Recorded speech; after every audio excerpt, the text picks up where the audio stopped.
모의고사는 언제 어떻게 치면 되냐? 자, 지금부터 말씀드리겠습니다. 모의고사를 언제 어떻게 치면 되는지 말씀드릴게요.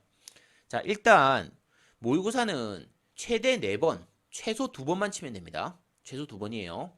자, 요건 에듀윌 기준으로 좀 말씀드릴게요. 다른 학원들도 비슷하긴 한데 제가 다 각자의 경우의 수를 다 말씀드릴 수는 없으니까 에듀윌 같은 경우에는 모의고사를 매월 마지막 주쯤에 칩니다. 그걸 기준으로 할게요. 제가 제시해드리는 커리큘럼을 기준으로 한다고 치면 빠르면 6월 초, 늦으면 6월 중순쯤 되면은 1차의 심화 과정이 끝나게 돼요. 그러면 1차의 심화 과정이 끝난 시점에 5월 말분의 모의고사를 쳐보면 됩니다. 자, 요때는 1차 것만 치세요. 2차는 치지 마세요. 1차분 모의고사만 치는 거예요. 왜냐면 2차는 준비가 안 됐기 때문에 칠 필요가 없어요. 이때 자 5월 말분을 치라고 했죠. 5월 말분은 5월 말 모의고사 시간 날짜에 맞춰서 칠 필요 없습니다. 그냥 그때 시험 문제 프린트해두고 해설지 미리 받아둔 다음에 6월 초든 6월 중순이든 1차의 심화 과정이 다 끝난 시점에 쳐보면 됩니다. 자, 요때 시험 칠 때 알아두셔야 되는 게 시험 치는데 2시간이 걸리든 3시간이 걸리든 상관없어요. 시험 시간 상관없이 치세요. 원래 시험 시간은 100분인가 그렇죠? 100분 상관없습니다. 100분 넘어가도 상관없어요. 자, 마킹할 필요 없습니다. 그냥 치세요. 그냥 문제를 풀어보는 게 중요한 겁니다. 요 시점에서 시간 제한 없이 문제를 푸는 겁니다.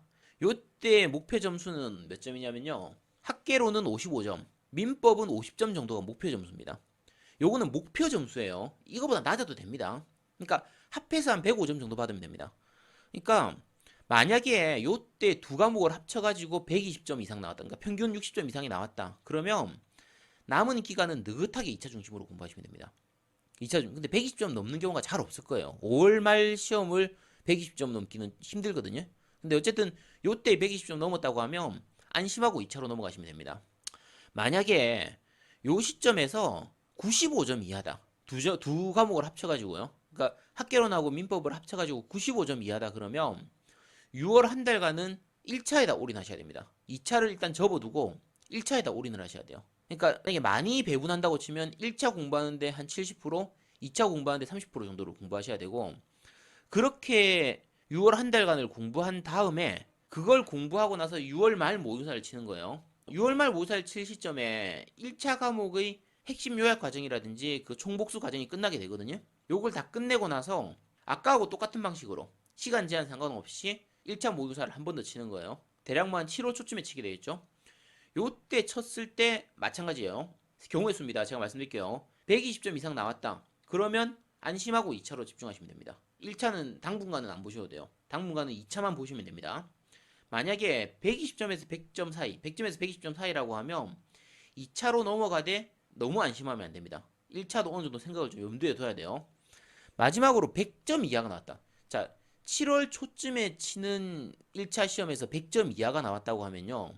동차는 포기하시는 게 좋아요. 그냥 올해 1차만 치고 내년에 2차로 넘어가시는 게 좋습니다. 지금 제가 말씀드린 이렇게 공부했는데, 그러니까 6월 초에 치는 5월 말분의 시험에서 95점 이하가 나왔고, 그리고 그렇게 해서 6월 한 달간 1차에 집중을 했음에도 불구하고 7월 초 시험에서 6월 말분 그 모의고사죠. 그 시험에서 1차가 100점 이하가 나왔다. 그러면은 2차는 접으세요. 2차는 내년에 치시는 게 좋습니다.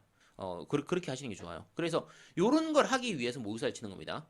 이게 내 점수를 체크하기 위한 거예요. 근데 자, 다시 한번 말씀드리지만 5월, 6월 분 모의고사를 칠 때는 시간 제한 없이 치세요. 시간에는 맞출 필요 없습니다. 시간 제한 본 두는 건 나중에 치는 거예요. 요 시점에서는 시간 제한 상관없이 치시면 됩니다. 치시면 되고요. 5월 모의고사에서 점수가 충분히 나왔으면 6월 모의고사는 칠 필요가 없습니다. 7월 모의고사도 아예 칠 필요가 없어요. 5월, 6월 시험은 2차는 안 칩니다. 1차만 치는 거예요. 1차 과목만 치면 됩니다. 자, 이렇게 해서 넘어가고요. 어쨌든 그러면 5월, 6월 시험 중에서 한 번 또는 두 번은 치게 되겠죠. 7월분 모의고사는 안 쳐도 됩니다. 넘어가세요. 7월분 모의고사는 스킵하시고요. 8월 모의고사를 칠 시점이 되면 1차 문제풀이 과정은 거의 다 끝났을 테고요. 다 끝났을 테고 2차 문제풀이 과정은 아직 안 끝났을 시점이에요. 8월 말 시점은 그 모의고사 날짜에 맞춰서 치세요. 8월 말 시점은 1, 2차를 다 치셔야 되고요. 1차, 2차를 둘 다 치셔야 되고 8월 말 그 모의고사 날짜에 맞춰서 치시고 시간도 맞춰서 치세요. 8월 말 모의고사의 목표 점수는요. 1차는 60점. 1차는 평균 60점입니다. 1차는 평균 60점. 2차는 평균 55점이 목표 점수입니다. 자, 다시 말씀드리지만 목표 점수는요, 이 점수를 받아야 된다가 아니라 이 점수를 받으면 좋다예요. 이 점수를 목표로 하는 겁니다. 2차 같은 경우에 2차가 아직 끝이 안 난 시점이기 때문에 요 8월 말 모의고사 시점에서 중개사법은 70점을 목표로 해야 됩니다. 중개사법은 공부만 제대로 했다 하면 충분히 고득점을 받을 수 있어요. 그래서 중개사법은 70점 정도로 목표를 하시고요. 공법은 40점만 나와도 됩니다. 공법은 많이 안 높아도 돼요. 40점만 나와도 됩니다. 공시세법은 한 50점에서 55점 요 정도 넘으면 됩니다. 그래서 1차는 목표 점수를 60점, 평균 60점, 2차는 목표 점수를 평균 55점을 목표로 잡는 거예요. 자, 제가 지금 목표 점수를 제시해 드리는 건 이 점수를 받아라가 아니라 이 점수를 목표로 하고, 만약에 이 점수보다 많이 미달을 했다 그러면 남은 시간 동안 그 과목을 좀 집중적으로 공부를 해야 되는 거예요. 이렇게 하는 거예요. 그러니까 목표 점수라는 거는 그 점수보다 낮게 나왔을 때 그 과목이 얼마나 집중을 할 것이냐, 그 과목을 중심으로 공부할 것이냐, 이걸 위해서 모의고사를 치는 겁니다. 예를 들어서 8월 말 모의고사를 쳤는데 2차는 뭐 평균 50점 정도 나왔는데 1차 평균이 45점이다. 그럼 발등에 불 떨어진 거예요. 그러면 9월 한 달 동안은 1차 대 2차 공부를 1차를 6대 2차 4 정도 이 정도로 공부해야 돼요. 작게 잡아도 1차, 2차 공부를 5대5 정도 시간을 배분을 해야 되는 거예요.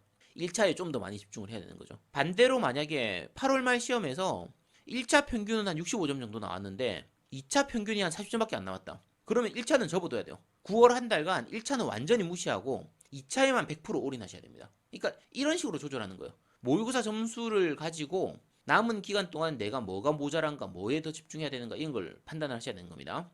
자, 그러고 나서 이제 8월 말 지난 다음에 9월 말이죠. 9월 말이 마지막 모의고사죠. 9월 말 시점에는 2차에서 공법의 암기하는 파트라든지 세법을 제외하면 나머지 과목들은 거의 어느 정도 완성이 돼 있어야 돼요. 그러니까 공법하고 세법을 제외한 나머지 과목들은 9월 말 시점에서 충분히 합격점이 나와야 됩니다. 자, 이때의 목표 점수는 뭐냐면요. 1차는 두 과목 전부 60점 이상이 나와야 돼요. 평균 60점 이상 아닙니다. 두 과목 다 60점 이상. 이걸 목표로 점수로 잡아야 돼요. 2차는 평균을 60점 정도로 잡되 40점 이하인 과목은 없어야 됩니다. 만약에 요 9월 말 시점에서 40점 이하인 과목이 있다고 하면요. 남은 10월 동안은 10월 한 달간의 절반 정도는 거의 그 40점 이하로 나온 그 과목에 집중을 해야 돼요. 이런 식으로 공부해야 됩니다. 대략 이 정도로 공부하시 생각하시면 됩니다. 그러니까 요거는 사람들마다 약간 케이스 바이 케이스가 있지만 지금 제가 오늘 말씀드린 요 모의고사 치는 그 횟수, 목표로 해야 되는 점수, 요거는 제가 가르쳐드리는 커리큘럼을 기준으로 했을 때 말씀드린 겁니다. 이렇게 생각하시면 되고요. 다시 한번 말씀드리지만 모의고사 점수에 너무 신경 쓰지 마세요. 너무 걱정하지 마시고요. 목숨 걸지 마세요. 모의고사 대비해서 공부하지도 마시고. 자, 지금 제가 이 목표 점수 이런 거 얘기했다고 해가지고 이 점수를 받기 위해서 모의고사를 대비해서 공부한다. 내일 모레 모의고사니까 나는 오늘 모의고사 공부를 해야 돼. 이거 하지 마세요. 그냥 제가 원래 가르쳐드린 그 커리큘럼대로 그냥 그대로 진행하면 됩니다. 그대로 진행하다가 모의고사 치는 날짜 오면 그날 모의고사 치면 돼요.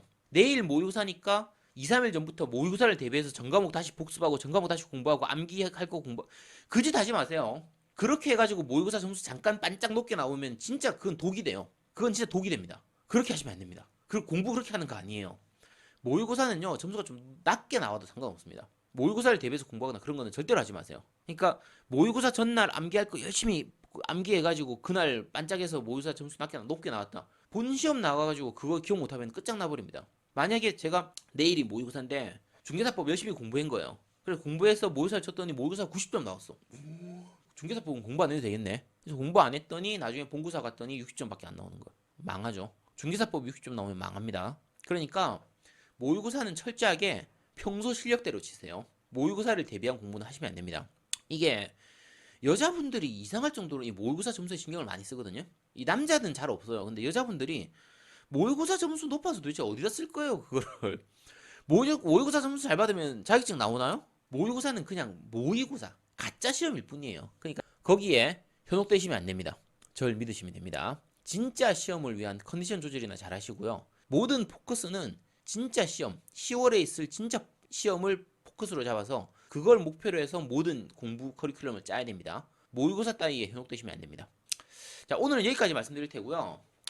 끝으로 잠깐만 좀 안내 말씀을 드리면, 제가 5월 말쯤, 그러니까 5월 23일 정도 지금 생각하고 있는데 5월 23일이 목요일이거든요. 그때 즈음 해가지고 라이브 스트리밍 방송을 좀 할 예정이에요. 그러니까 생방송, 유튜브 생방송을 좀 할까 싶은데 아마 저녁 9시부터 해서 한 한두 시간 정도 이렇게 방송을 할 예정입니다. 정확한 일정은 아직 안 잡혔고요. 정확한 일정은 잡히고 나면 제가 차후에 공지도 올리고 그 영상으로 만들어가지고 그 안내 공지를 좀 하도록 할게요. 영상으로 안내를 할 텐데 뭐 얼마나 시청하실지 모르겠지만 제가 지금까지 생방송은 한 번도 한 적이 없으니까 요 유튜브에서는 한 번도 한 적이 없어서 얼마나 시청하실지 잘 모르겠는데 조금 걱정되긴 하지만 어쨌든 한번 해보겠습니다. 제가 혼자서 떠드는 건 잘합니다. 혼자서 1시간 동안 떠들다가 방송 종료할 수도 있어요. 그 제가 원래 게임 스트리밍 같은 걸 좀 했었기 때문에 해왔었기 때문에 혼자 노는 건 잘합니다. 제가 옛날에 한 3년 전쯤에 게임 방송 처음 할 때 그때는요. 시청자 한 3명 앉혀놓고 7시간 방송한 적도 있습니다. 7시간 동안 게임 방송을 3명 앉혀놓고 시청자 3명 앉혀놓고 그런 적도 있으니까 뭐 혼자 놀긴 잘합니다. 그러니까 너무 걱정하지 마시고 그 댓글이나 메일로 이렇게 질문을 많이 주시는데 똑같은 질문이 여러 명한테 이렇게 들어오고 하니까 그거 일일이 다 답변 드리는 것도 조금 힘들기도 하고 아예 그냥 라이브 스트리밍 방송하면서 질문하실 분 있으면 그 질문 받아서 제가 답변 드리는 게 차라리 더 편할 것 같아서 생방송을 준비하고 있으니까 혹시 궁금하신 거 있으신 분들은 그때 시청해 주시기 바라고요. 미리 언제 날짜 나올지 정확하게 지금 안 정해졌으니까 미리 구독해 주시고 알람 설정해 두시면 라이브 방송할 때 알람이 뜰 거거든요. 내가 그때 보고 알람 떴네 하고 딸랑 하면 그냥 들어와서 보시면 됩니다. 그렇게 보시고 오늘 방송은 여기까지 하도록 하겠습니다. 지금까지 시청해주신 분들 감사드리고요. 아까 말씀드린 것처럼 구독하고 알람 설정하고 좋아요 부탁드리겠습니다. 자, 지금까지 공법 가르쳐드리는 한의사 아제트였습니다. 감사합니다. 감사합니다.